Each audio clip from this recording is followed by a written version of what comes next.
अमेठी जनपद तहसील एवं कोतवाली क्षेत्र अंतर्गत सुंदरपुर मजरे दरगाह में बीते 19 मार्च 2021 रात को अपने निर्माणाधीन मकान के बाहर सो रहे 35 वर्षीय युवक पर अज्ञात हमलावरों के द्वारा प्राणघातक हमला किया गया था, जिसमें बीच बचाव करने पहुंची युवक की चाची को भी हमलावरों ने डंडे से प्रहार कर घायल कर दिया था।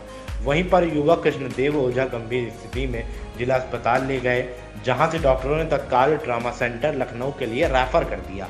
इलाज के दौरान 26 मार्च की रात्रि में कृष्णदेव ओझा जिंदगी मौत से संघर्ष करते हुए दम तोड़ दिया, जिसके बाद लाश का पोस्टमार्टम हुआ और जैसे ही परिजनों को लाश मिली, परिजन लाश लेकर गांव पहुंचे और गांव वाले इकट्ठा होकर राष्ट्रीय राजमार्ग संख्या 931 के भट्टे चौराहे पर इकट्ठा होकर राजमार्ग को जाम करते हुए बीच सड़क पर धरने पर बैठ गए। धरने पर बैठे लोगों ने साफ तौर पर अमेठी पुलिस के ऊपर गंभीर आरोप लगाए हैं। उनका कहना है कि अमेठी पुलिस ने पहले तो अपराधियों को पकड़ा, उसके बाद उसको छोड़ दिया।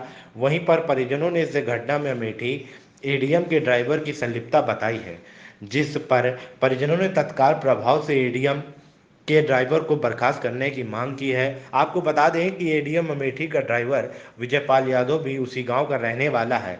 इसी के साथ परिजनों ने मृतक की पत्नी को सरकारी नौकरी, दुर्घटना बीमा का लाभ तथा पारिवारिक भरण पोषण के लिए आवासीय एवं कृषि पट्टा के साथ साथ मुकदमे की विवेचना स्पष्ट रूप से न करने के आरोप में दरोगा विधान चंद यादव को हटाकर दूसरे जांच अधिकारी की नियुक्ति करने तथा घटना में शामिल 2 अन्य अभियुक्तों को तत्काल गिरफ्तार कर कार्रवाई करने संबंधित अपने 6 सूत्री मांगों को लेकर धरने पर बैठे हुए हैं। मौके पर कई थानों की फोर्स, अपर पुलिस अधीक्षक विनोद कुमार पांडे, एडीएम अमेठी महात्मा सिंह तथा पुलिस क्षेत्राधिकारी अर्पित कपूर परिजनों को मनाने का लाख प्रयास कर रहे हैं, लेकिन इसके बावजूद परिजन सुनने को तैयार नहीं है। उनका साफ तौर पर कहना है कि जब तक जिलाधिकारी मौके पर नहीं आएंगे तब तक कोई बात नहीं होगी, क्योंकि हम लोगों को आश्वासन नहीं, कार्रवाई चाहिए।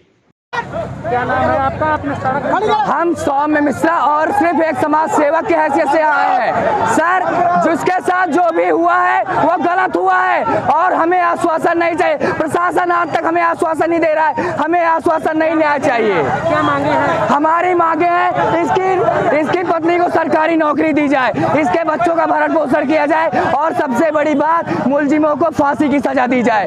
और अभी तक सारे अपराधी पकड़े भी नहीं गए सर। हत्या हुए कितना समय हो गया? मांग हमारी पूरी करें, हमारी मांगे पूरी करें। जिसके लेकर वो अड़े हुए थे।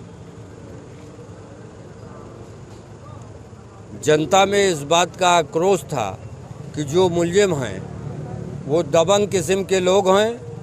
आए दिन वो इस प्रकार की घटना किया करते हैं। बराबर इसकी दरखास्त, जानकारी दी जाती है, लेकिन प्रभावी कार्रवाई आज तक नहीं हो पाई थी।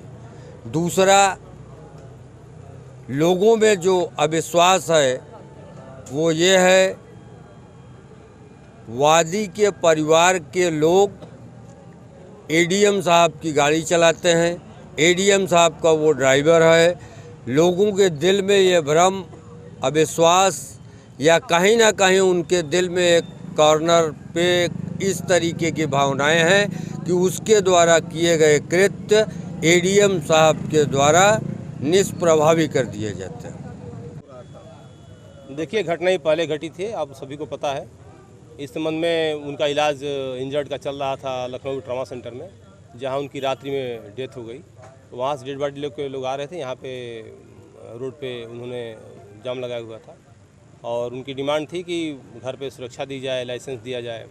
और जो ज़्यादा उन्होंने ज़मीन कब्जा कर रखा है, प्रधानपति थे ये जो इसमें मुलजिम बने हुए हैं, उनको सारी ज़मीन को कब्जा मुक्त किया जाए।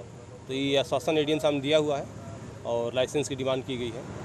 तो उनकी मांगों पे, जायज़ मांगों पे सब पे कार्रवाई की जाएगी और आश्वासन दिया गया है। और अब यहाँ से डेड बॉडी जा चुकी है और जो इसमें नामजद थे उसके अलावा भी 4 लोग प्रकाश में आए थे, उन सभी को जेल भेज दिया गया है। अमेठी से संवाददाता चंदन दुबे की खास रिपोर्ट, भारत स्टार न्यूज।